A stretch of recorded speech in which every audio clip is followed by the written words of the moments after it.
Good afternoon. Welcome to EduSet Network. Friend, today we are going to discuss Rigvedic period, the period between 1500 BC to 1000 BC, roughly 500 periods. We will try to understand in today's lecture the society, economy and polity of this 500 years, and we will try to understand major characteristic, because we are not going to discuss everything, but the major characteristic which manifested in different way, we will try to infer from there. And for discussion on this very topic, we have in studio Dr. O.P. Singh.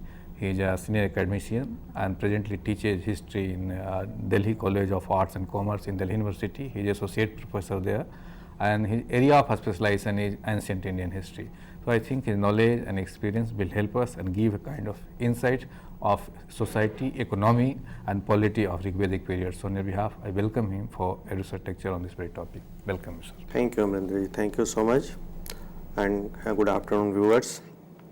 As Amrendraji suggested, today's lecture is on Rigvedic age, and the chronology for the same is 1500 BC to 1000 BC. Now, for these 500 years, we shall try to understand the basic features, the characteristic features of the economy, society and polity of the Rigvedic period. Now, as far as this period is concerned, we have mainly literary source for this period, and that is Rigveda. Though there are a few sporadic archaeological remains as well in some of the regions, but they are not as significant as the period requires to be. But Rigveda is the main source for the history reconstruction of history of this period, and our conclusions, our assertions are based mostly on the basis of the informations obtained from the Rigveda. Now, to start with economy, if we look at the economic structure of Rigvedic period, Rigvedic economy was basically pastoral in nature. Now, this is evident from direct reference of cattle in the 6 mandalas, which are the original mandalas of the Rigvedic period of the Rigveda. And in these mandalas, what we find that there are frequent prayers for pasu, which included goat, sheep, horses and man apart from cattle. Now, amongst these cattle, go or cow was the most important wealth of the Rigvedic people. Now, importance of cow can be seen in the fact that almost all aspects of life of the Rigvedic people revolved around this word. For example, a wealthy person was called a gomat. The word for battles, which was a very common feature of Rigvedic Aryans, is Gavishti or Gaveshana. The chief of the Rigvedic people was known as Gomat. They called their daughters, even their relations were based on this word. They called their daughters Duhitri, that is one who milks the cow. So there are so many references in the day-to-day language of the Aryans which suggest that their life in fact revolved around cow or go, as the prefix can be seen in most of the words. Now, due to importance of cattle, the pastured land became very important. This land was under the communal control. There was no private ownership of land, and there was no such importance of agriculture during Rigvedic times, and cow being the most important wealth, their economy revolved around cow and cattle. So the pastured land was the most important land for them, most important property for them, but it was under the communal control. That is, entire community, the entire tribe had or enjoyed control over the land which was the pastured land. Now, it is also emphasized from the fact that cattle obtained in battles were basically distributed through assemblies, such as these assemblies were ganas or vidatha, but all the members of the society did not have an equal share to such animals. Now what happened that the leaders and their closest supporters, apart from the priests, they obtained a larger share than other. So there can be seen an equality in access to the cattle wealth, and this is discerned from the wealth inequality in cattle wealth, and king, the Rajan and the priest acquired a larger share, a greater control over wealth as compared to the masses or viz. Now this process of differentiation that had started during Rigvedic times as far as control over wealth is concerned, here in the terms of cattle wealth, this process further accentuated in the time to come. Now so the main economic activity of Rigvedic Aryans was cattle rearing, but at the same time some amount of agriculture was also conducted. The evidence of agriculture is very limited because land or grain do not figure as an item of dispute, nor land is mentioned as an item of gift. There are no prayers to obtain land, nor the chiefs are expected to protect it, because the chiefs are called Gomat. So the chiefs are expected to protect the wealth of the people, and that was cow. They are not expected to protect the land, which is seen in later Vedic times or post Vedic times.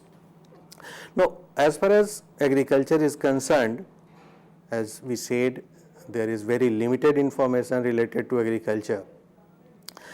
Now, the only grain that is referred in the Rig Veda is Yava, Y-A-V-A, Yava. So there is some confusion about the interpretation of this particular term, because according to certain scholars, it was a group of grains, while some others suggest that this Yava is basically barley and not a group of grain. It is a particular grain, and that is barley.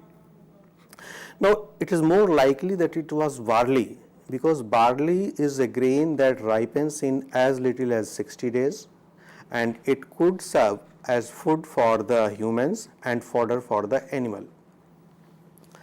And it is suited to the semi-nomadic life of the Aryans. So, in all probability, the Yava mentioned in the Rig Veda was barley, and probably barley was the only grain that was grown by the Rigvedic Aryans.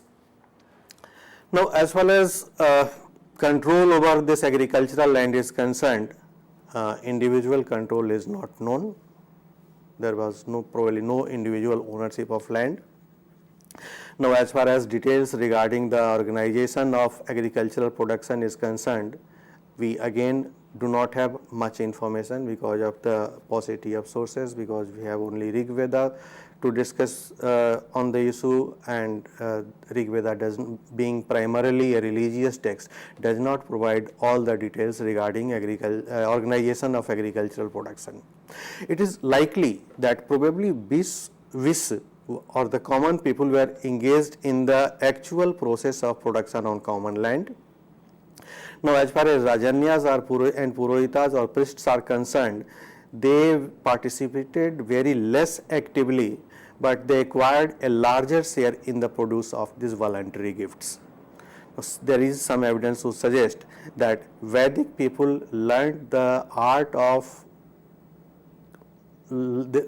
knowledge of agriculture from the local people, from the indigenous population, because there is a term in the Rig Veda for plowshare, it's langal. Langal is basically a term of Munda origin, which does not find any equivalent in any of the Indo-European languages.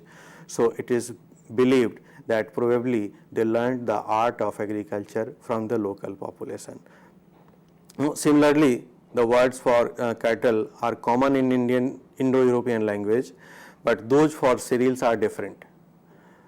Now, this again suggests that these terms were basically borrowed from the local vocabulary, from the local language, and this again reasserts the assumption that probably the Aryans learned the art of agriculture from the local population.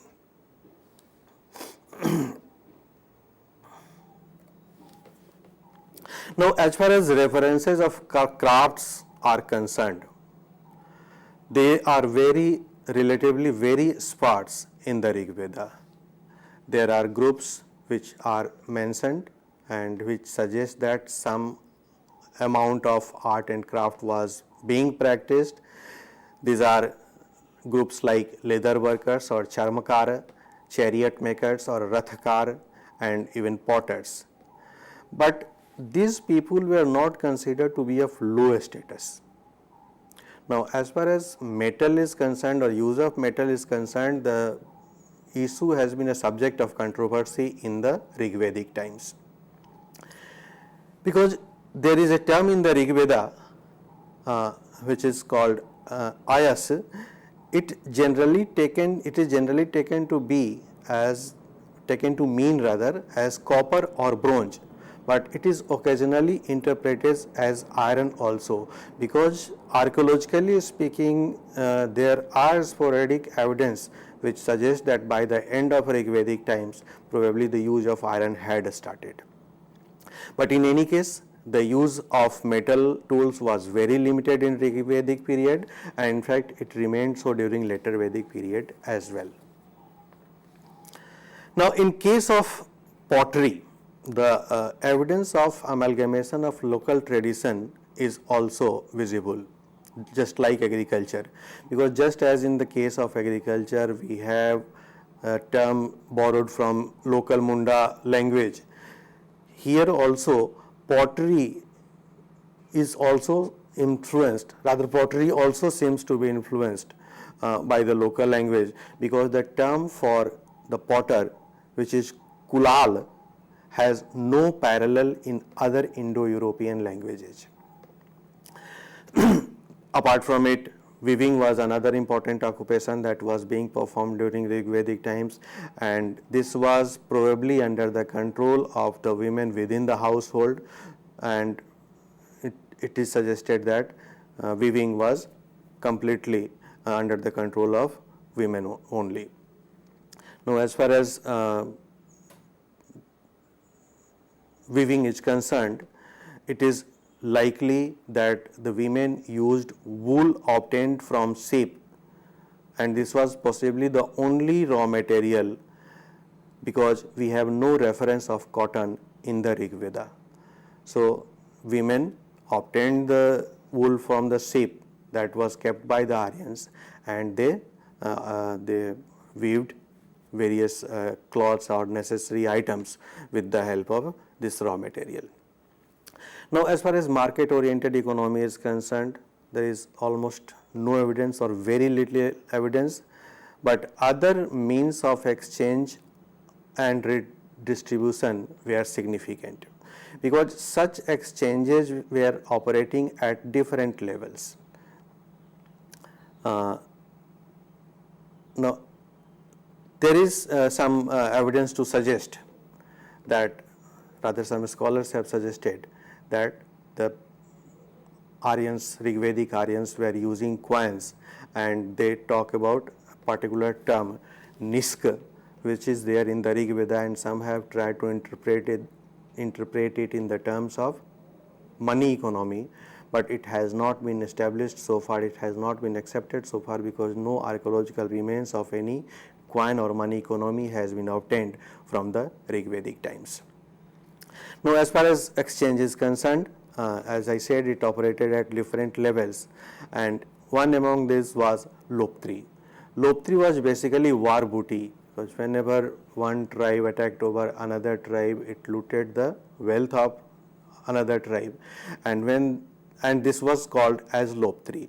So, it was basically redistributed amongst the people who had won it or who had brought it. Now, apart from cattle, this loptri included horses and women slave as well. Now, as far as importance of distribution is concerned, it is indicated by frequent use of the terms ans or bhag in the Rigveda, because these two terms occur very frequently in the Rigveda, and it is suggested that this distribution or redistribution was a very important aspect of the life of Rigvedic people. Then there are evidence to suggest that the chief was associated with acquiring of this lop tree was also associated with its redistribution, as this redistribution was performed by some Vedic assemblies known as Vidath and Gana. Now, chief gave gifts to the members of Vish. He gifted to priests as well, and thus in this way he earned the constant support of both the groups for his political survival and for his legitimacy. However, there was not equal sharing of this lop tree in this redistribution, and there was disparity between the people owning wealth, but this disparity was not very huge. The gap between the rich and poor was not huge, it was less. Then chief also acquired wealth through voluntary offering by the tribesmen, which was called bali. This bali was basically offered by his tribesmen or the Vish and subjected people. Now, Vish probably offered bali basically to please the Rajan, and in later literatures bali becomes a tax.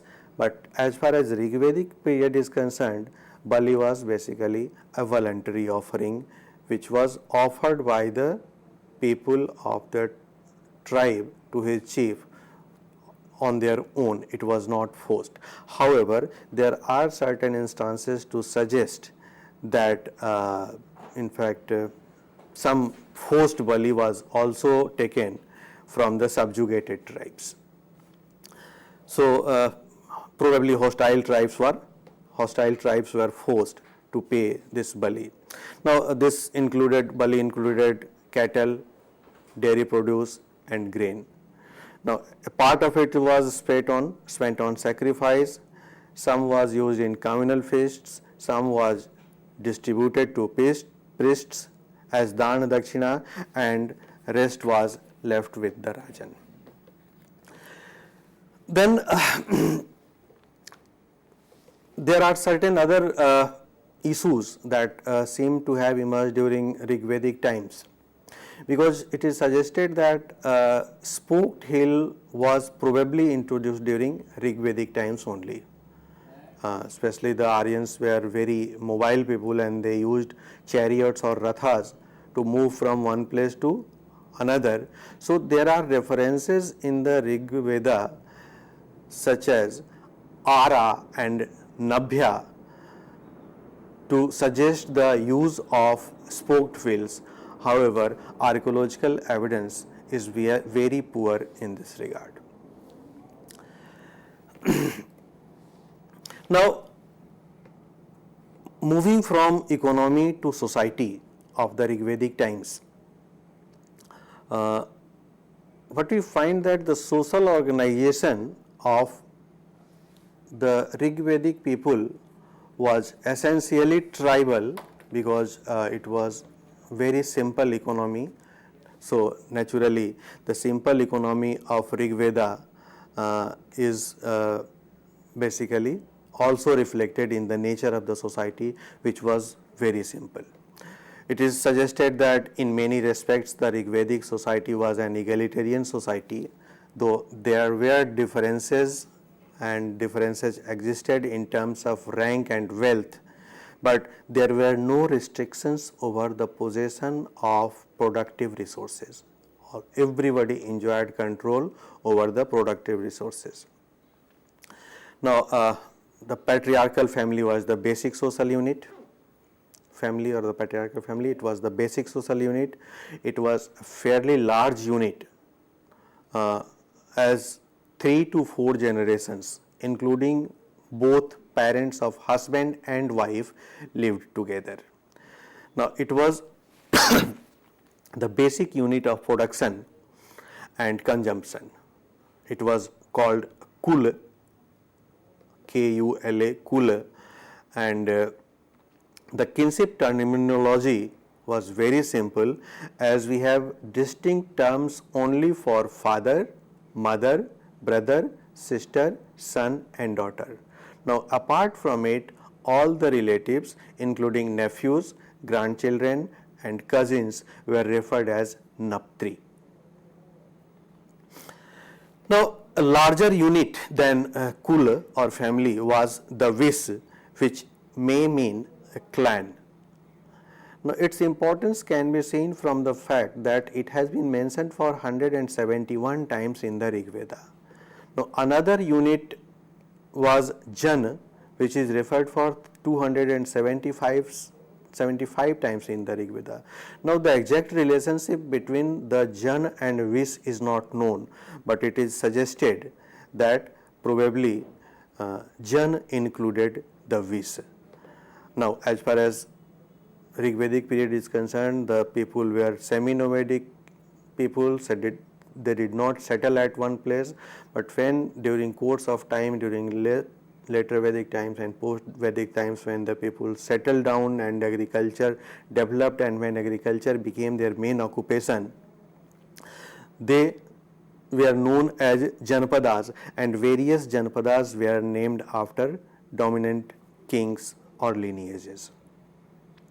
Now, as far as the fourfold Varna structure is concerned, it was absent during Rigvedic times, because though there is a reference of the four Varnas in the Rigveda itself, but it comes from the 10th mandala, which is a composition of later Vedic times, so it can be safely assumed that the Rigvedic society was not based on the basis of Varna.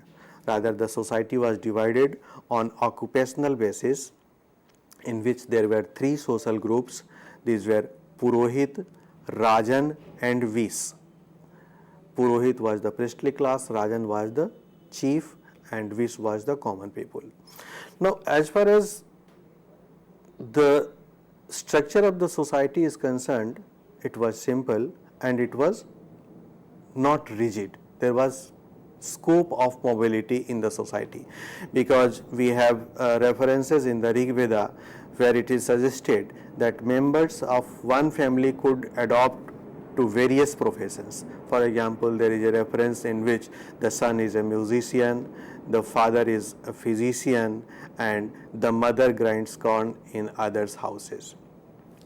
So, it can be said that the Rigvedic society was based on occupation and not based on the basis of Varna.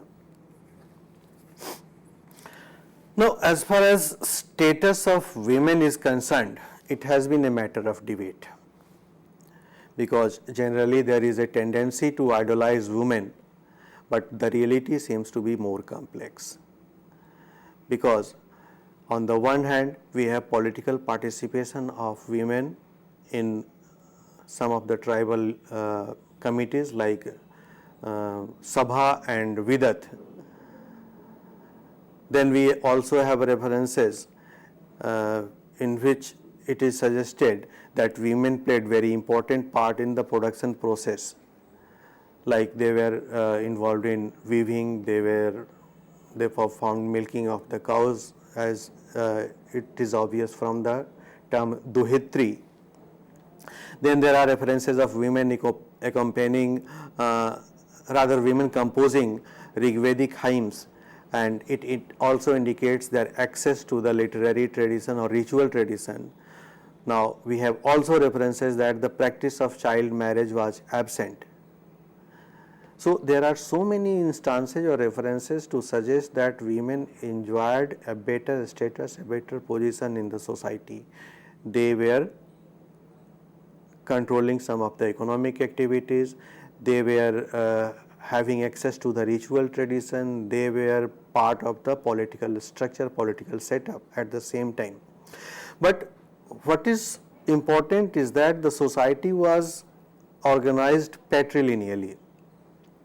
So, marriage as a custom had established, and it was being practiced largely, but we also have some references of incestuous relationships. Apart from, there are evidence of what you call polygamy, that is one man having more than one wives. We have evidence of polyandry, that is one wife having more than one husband, and we have also evidence of levirate, it's called niyoga in the Rigveda, whereby a woman was supposed to establish physical relationship with the younger brother of her husband till a male child is born. Rather, a widow, not a woman, a widow was supposed to establish physical contact with the younger brother of husband till a male child is born. Now, this term has been interpreted by some scholars as widow remarriage as well, but in fact it was not widow remarriage, it was a different practice which is called levirate. So, what is important is that on the one hand there is tendency to idolize women, but on the other hand what we find that in the Rigveda itself there are prayers for birth of sons, Sur Veer Putra they wanted, so that they could go into wars and they fight and they bring more and more loptri. So sons were preferred to daughters. Apart from it, what you find that most of the deities of Rigvedic times were women. There are a few women deities, but they are not significant or important ones. All the important deities and in fact most of the deities are in fact male deities.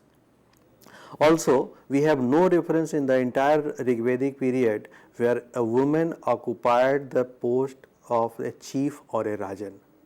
So, they had some access to the political structure, but this access was not effective, because as far as their participation in Sabha and Vidat is concerned, it was very limited, because as we have seen, there were only four committees, and of those 4 committees, women could become member of Sabha and Vidat, but as far as the authority and control of these committees is concerned, it was completely insignificant. It was not effective at all.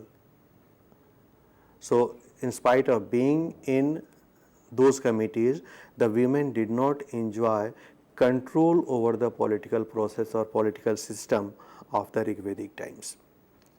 So, what you find that there is certain degree of social stratification along gender lines, and this is very clearly discernible. Now, apart from these internal divisions,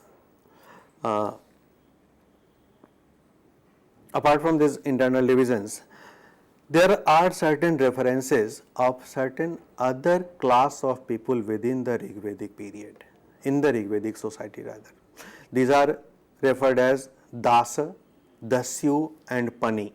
Now, these are seen as hostile to the Aryans, because Dasas, which later refers to a slave, but as far as Rigvedic period is concerned, Dasa and Dasyu are described as rich in cattle wealth. They lived in puras, that is forts, and they are described as black complexioned, they are described as snub-nosed, they are worshippers of phallus, which is a practice that was not followed by the Aryans, and so it was considered impure by them.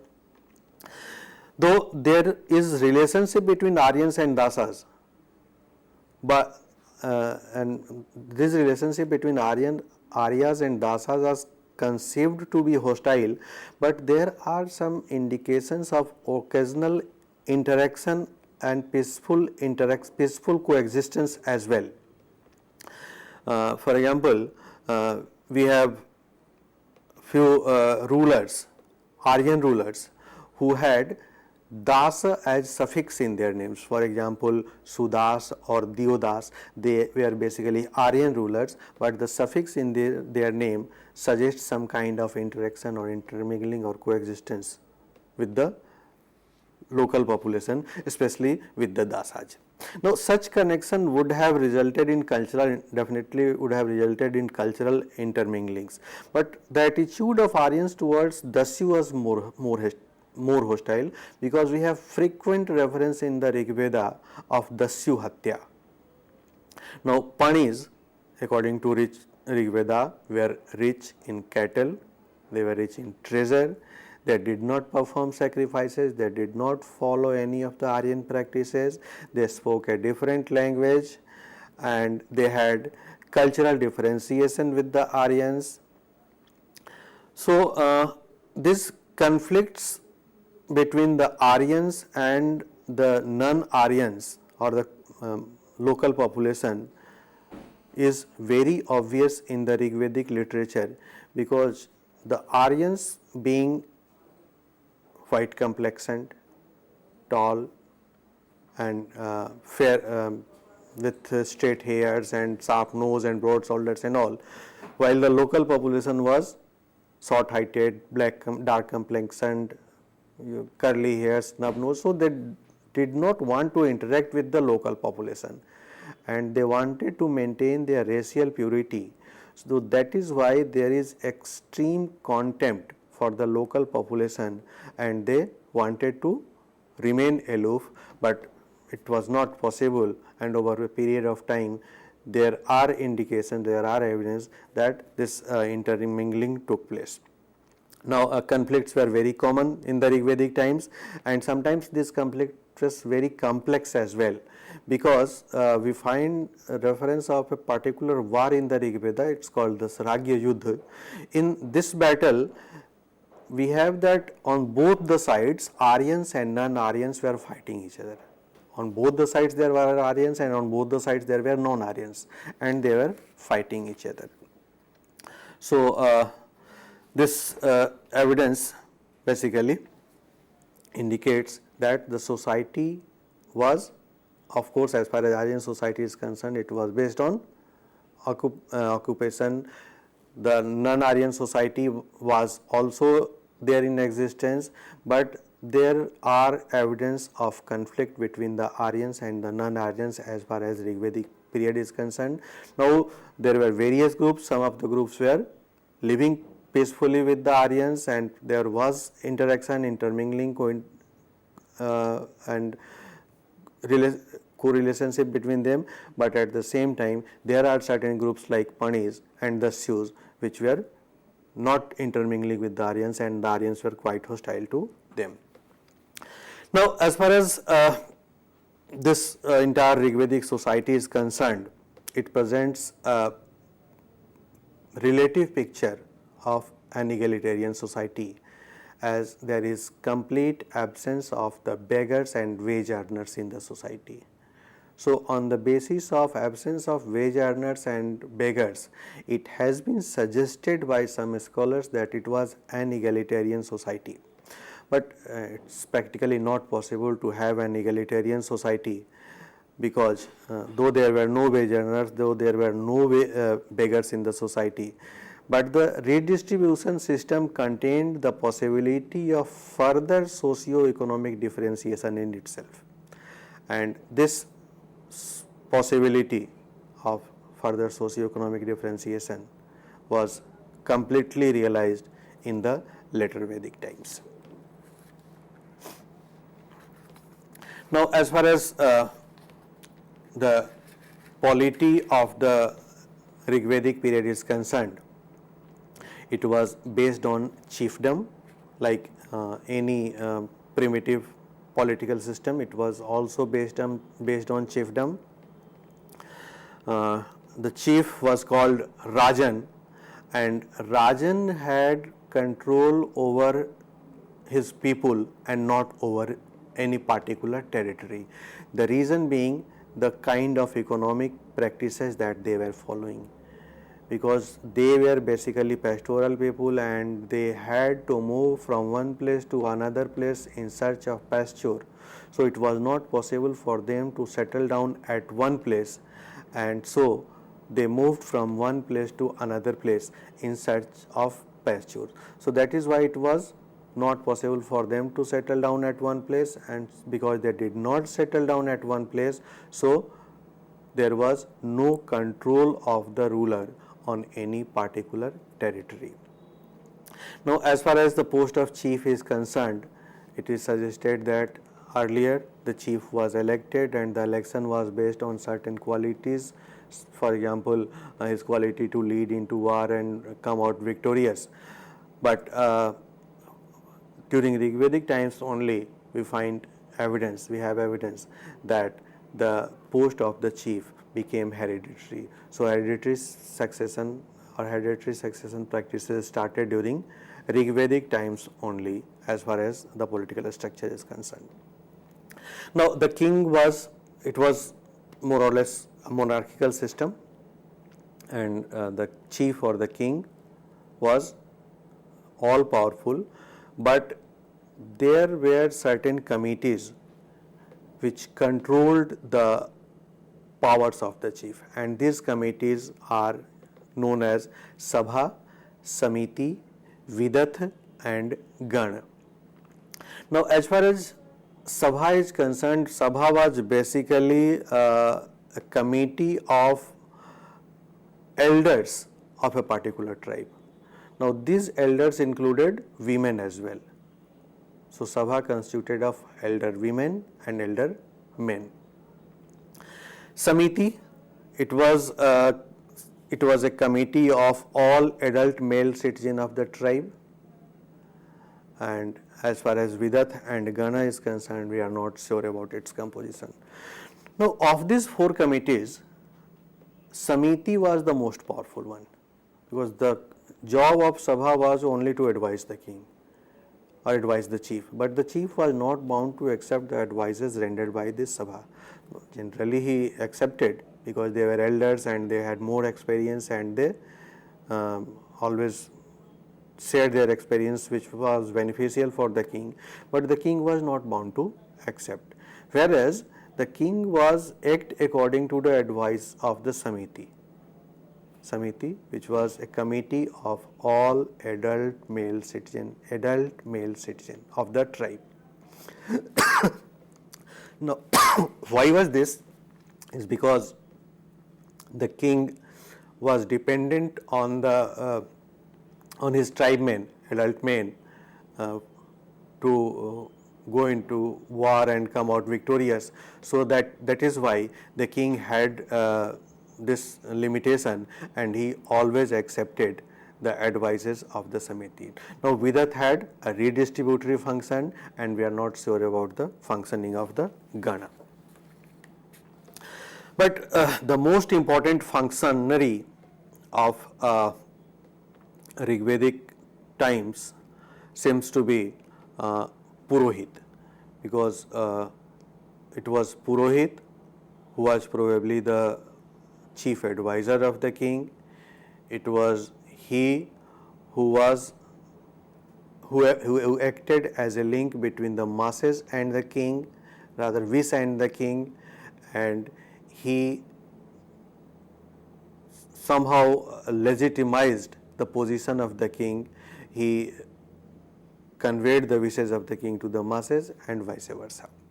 So Purohit seems to be most important functionary as far as officials are and functionaries are concerned, and probably the next important functionary was the Senani, because it was a society that was warlike society. The economy was based on pastoralism, and since pastoralism could not fulfill the requirements of the society, the needs of the people, so people had to resort to loptri or loot, and in such a situation the importance of Senani increased. So Senani being the another important functionary of the Rigvedic political system. Now as far as other officials are concerned, because there was no regular taxation system, so there was no official for collection of taxes. The chief also did not have a standing army, in fact. So Senani was important functionary, but the chief did not have a standing army, because it was Vrajpati who was the officer of pastured land, he used to lead the kulap or the head of the families and the Graminis, which initially was a fighting unit and later was known as a village headman. So it was Vrajpati who headed the Kulpas and the Graminis in the wars. Vrajpati was the chief of the pastured land. Pastured land was the place where the cattle of the tribe used to graze. So he was a person who was sort of controlling the economy or the most important economic activity of the Rigvedic Aryans.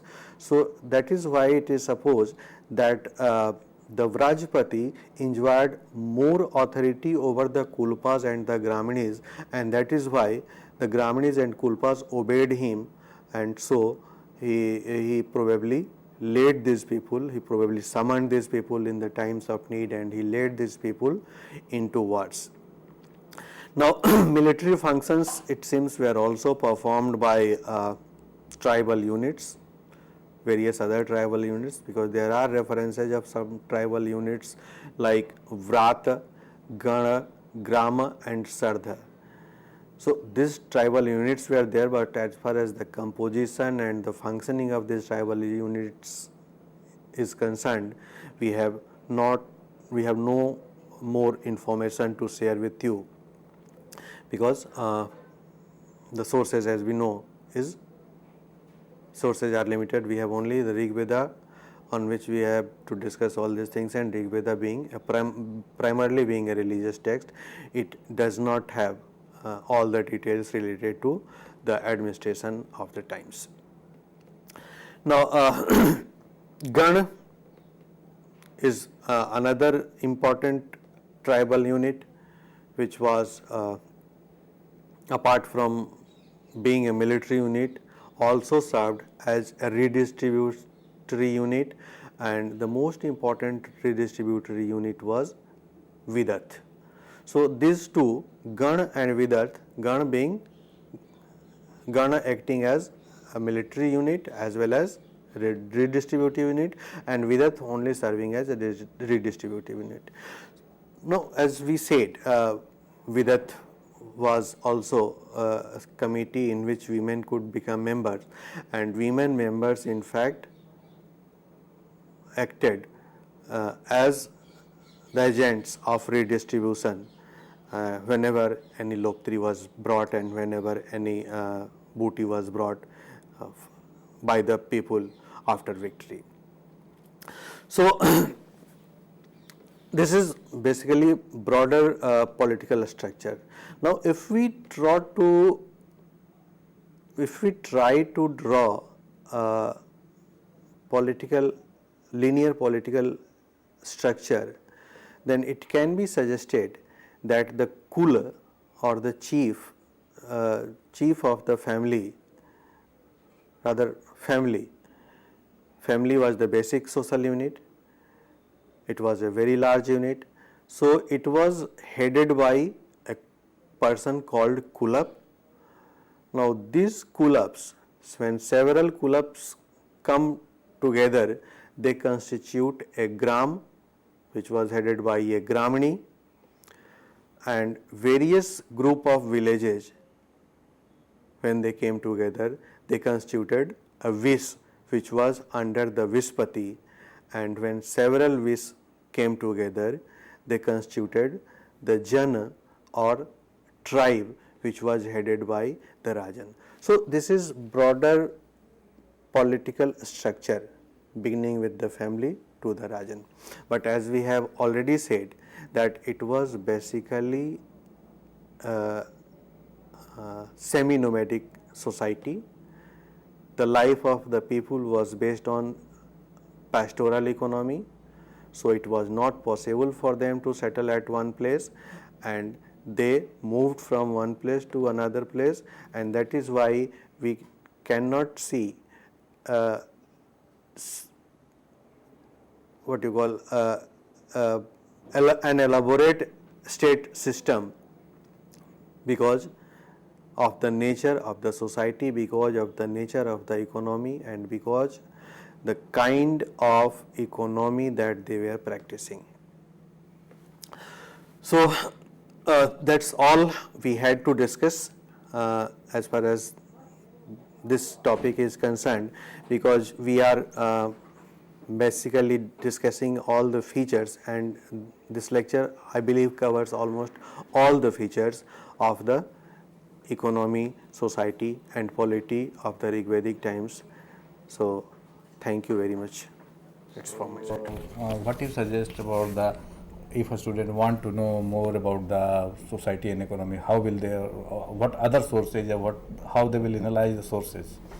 No, as far as sources for this period are concerned, we have only one source, and that is Rig Veda.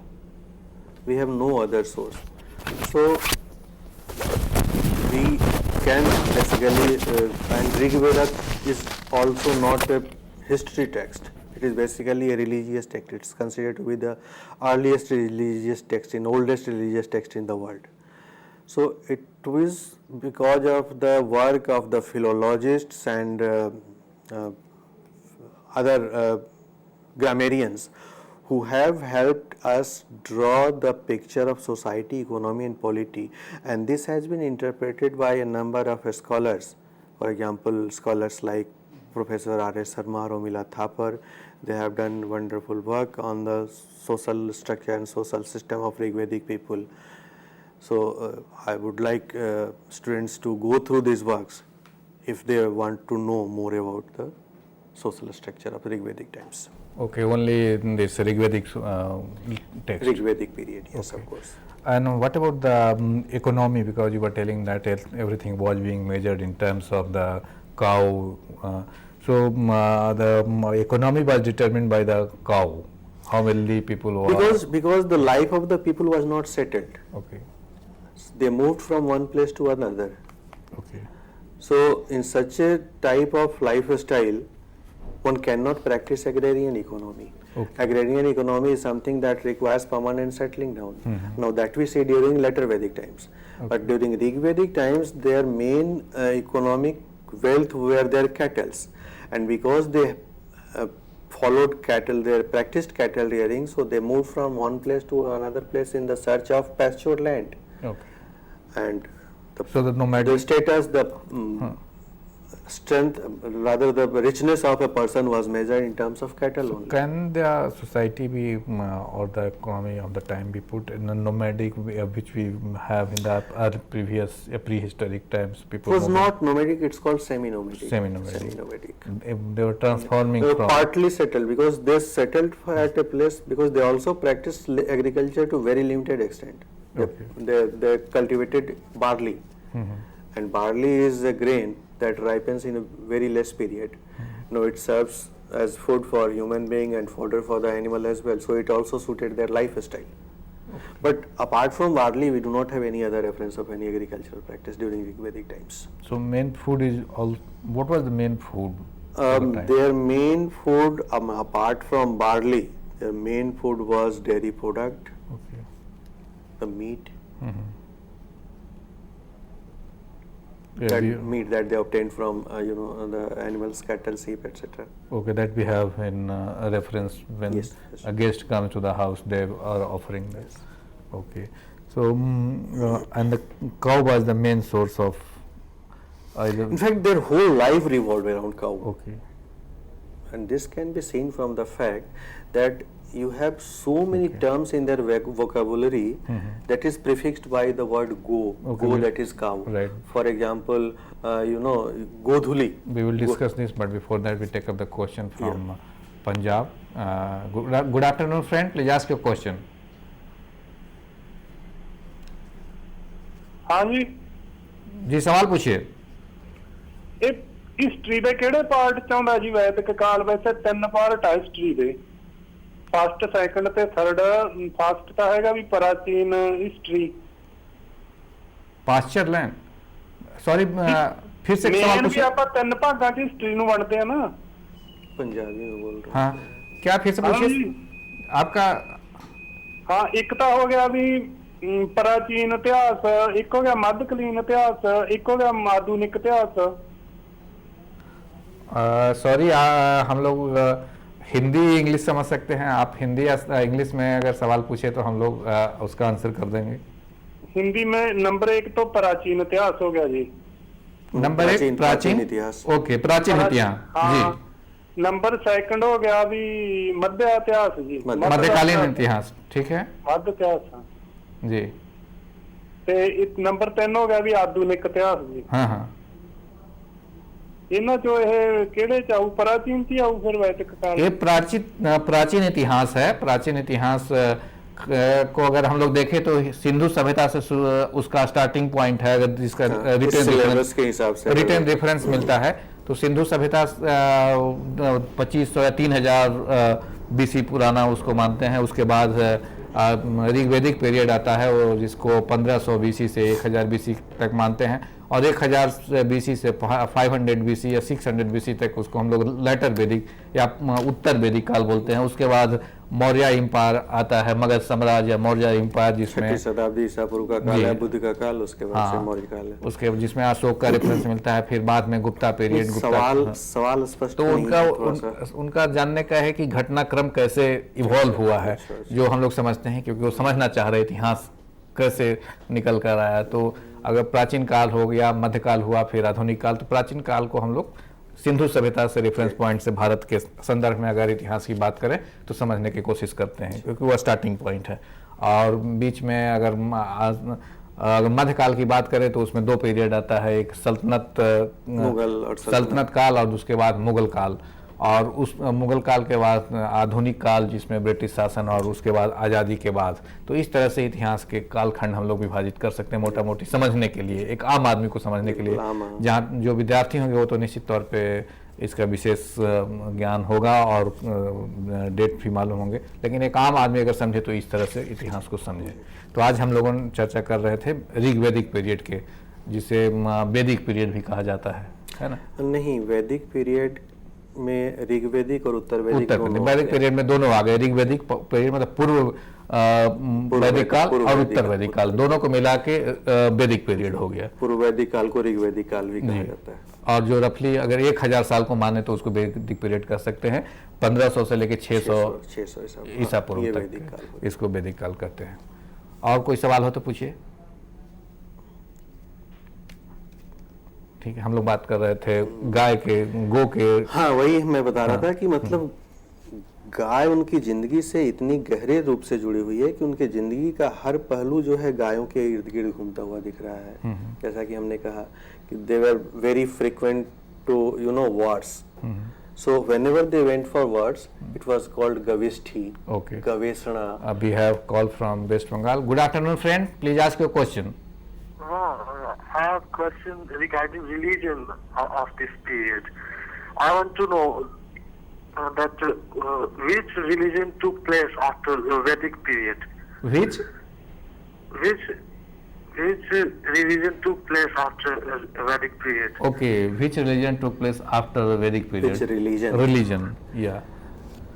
Religion as far as concerned, we have a pantheon of deities in the Rig Veda. Now, religion, we call, there is no particular name to this religion. It's called Sanatan Dharma till the word Hindu Dharma, Hindu religion is used, because Hindu is a term that was used sometimes during 7th, 8th centuries by the Arabs. So prior to that, it's called Brahmanical religion or Sanatan Dharma. Sanatan Dharma, yes.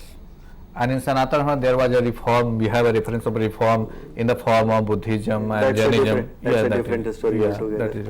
So religion was not as such which we mean today. No. It was not as such before. No, it was definitely it was not the so-called Hindu religion. Yeah, and that has come from the name of the river Sindhu, because they were not able to pronounce the word Sindhu. They said that they called Hindu. Okay. So we have been able to. Okay, we have been able to form the concept of society or the polity of the time, your economy on the basis basic of the fundamental issues of economy, polity and society we have discussed today. Okay. But it's an extensive topic. Okay, we have so further reading of course is required. Okay, we will also discuss which book will give you more insight and more facts after this lecture. We have a call from Uttar Pradesh. Good afternoon, friend. Please ask your question. Yes, sir. My question is, what type of institution in Vedic period? Institution of marriage in Vedic period. Okay. Was there any kind of institution prevalent in the Vedic period, and what was that? He is talking about marriage, institution of marriage. No, which kind of institutions were prevalent in the Vedic period? No, Marriage institution, talking about marriage institutions. Okay, you take. no. If he is talking about marriage institutions, so in fact, all there were 8 types of marriages. Okay. Like Brahma, Dev, Ars, Prajapati, Gandharva, Rakshas, Asur, and Paisaj. The 8 types of marriages. Okay. The first 4 were accepted in the society. The last 4 were not accepted in the society. No, apart from it, when the time passes on, you have references of that was according to Anulom marriage, Pratilom marriage, and so on and so forth. So that was basically devised. That was a tool devised to give legitimacy to the children born out of legitimate relationship. Okay, we have call from Odisha. Good afternoon, friend. Please ask your question. Hello. Good afternoon, Please ask your sir. question. Good afternoon, sir. Yeah, please ask your question. Sir ये मुझे पूछना था कि आप सिंधु घाटी सभ्यता के बारे में बात कर रहे हैं, क्या उसमें गंगा और यमुना का कुछ उससे कोई संबंध है? पहले तो मैं बताना चाहूंगा कि आज हम लोग सिंधु घाटी सभ्यता पर बात नहीं कर रहे हैं, आज हम लोग ऋग्वेदिक पीरियड दूसरी पर बात, इसका टेरिटोरियल एरिया कहाँ तक था सिंधु? ओके, सिंधु घाटी सभ्यता पे आज हम लोग बात नहीं कर रहे हैं, आज हम लोग ऋग्वेदिक पीरियड के बारे में बात कर रहे हैं। उसके समाज, उसमें आर्थिक स्थितियां क्या थी और उस समय पॉलिटी क्या थी। सिंधु घाटी सभ्यता पर कभी और हम लोग लेक्चर ऑर्गेनाइज करेंगे, तो उस दिन आप बात कर सकते हैं। ब्रीफली हम सर से रिक्वेस्ट करते हैं कि सिंधु घाटी के बारे में थोड़ा सा बता दें। अगर ये सिंधु घाटी की टेरिटरी के बारे में जानकारी चाहते हैं तो वो कुछ इस तरह से है कि नॉर्थ में ये आपको जम्मू में एक जगह है मांडा। ओके, तो नॉर्थ में उसका लिमिट है मांडा। साउथ में उसका लिमिट है ये महाराष्ट्र में वो साइट है, मैं अभी नाम भूल रहा हूँ, भगतराव, या तो गुजरात में है, महाराष्ट्र के आगे, महाराष्ट्र के दायमाबाद। और पश्चिमी सीमा है इसकी जो कि आपको फारस की खाड़ी से मिलती है, और इसकी पूर्वी सीमा धीरे धीरे बढ़ती हुई आजकल पश्चिमी उत्तर प्रदेश तक पहुंच गई है, तो मेरठ के पास तक। सिंधु घाटी का ये ज्योग्राफिकल था, चारों पॉइंट जो नॉर्थ, साउथ, ईस्ट, वेस्ट के बारे में बात की। दिल्ली से दर्शक उनका सवाल लेते हैं। जी नमस्कार, सवाल पूछिए। जी सर, मुझे ये पूछना है, जो जैन धर्म में श्वेतांबर और दिगंबर, इन दोनों का क्या सेंस है, विभाजित होने का क्या उद्देश्य था? जैन धर्म में श्वेतांबर और दिगंबर, इस पर तो जैनिज्म पर हम लोग बात करेंगे आगे। आपको अगर वैदिक पीरियड से जुड़ी हुई कोई सवाल है, जुड़ा हुआ कोई सवाल है तो आप पूछ सकते हैं, तो बता सकते हैं। ऐसा बता दीजिए ब्रीफली। श्वेतांबर और दिगंबर जो पहला विभाजन है जैन धर्म का, ये होता है आपको लगभग ये हुआ है 3री शताब्दी ईस्वी के पूर्व के आसपास। हुआ क्या कि मगध में अकाल पड़ा, मगध जो कि हब था जैनिज्म का, वहां पे अकाल पड़ा। तो उसमें अकाल में क्या हुआ कि कुछ लोग जो है वो मगध छोड़कर साउथ को माइग्रेट कर गए। श्रवण बेलोगोला में जो महत्वपूर्ण मूर्ति है वो काल की ही है, तो साउथ को माइग्रेट कर गए और कुछ लोग मगध में रह गए। जो लोग मगध में रह गए उन्होंने वही प्रैक्टिस फॉलो किया जो कि एस्टेब्लिश किया था महावीर ने, कपड़े नहीं पहनने का, एक खास जीवन जीने का। जो लोग साउथ को माइग्रेट कर गए, वहाँ के मौसम के हिसाब से उन लोगों ने कपड़े वपड़े पहनने शुरू कर दिए, सफेद कपड़े। तो फिर जब विभाजन हुआ तो इशू ये हुआ कि अब समय का ओरिजिनल केवल जो बाहर चले गए उसको दिगंबर बोले और जो वहां रह गए वो श्वेतांबर हो। हाँ जी हाँ, तो बेसिकली जो इन्होंने ये कहा कि हमने सारी कठिनाइयों को झेलते हुए हम यहाँ रहे हैं, हम ओरिजिनल हैं, वो दिगंबर कहलाए, उन्होंने कोई कपड़ा नहीं पहना, और जो बाहर चले गए श्वेतांबर हो। तो मित्रों, इन्हीं शब्दों के साथ आज के व्याख्यान को यहीं विराम देते हैं। कल और डॉक्टर ओपी सिंह से हम लोग बातचीत करेंगे लेटर वैदिक के बारे में, और आप प्रश्न पूछ सकते हैं। आप सबको धन्यवाद, और आपकी ओर से डॉक्टर ओपी सिंह को बहुत धन्यवाद। इन्होंने काफ़ी अच्छे तरह से और सरल भाषा में ऋग्वेदिक पीरियड के बारे में हम लोग को बताने की कोशिश की। Thank you very much.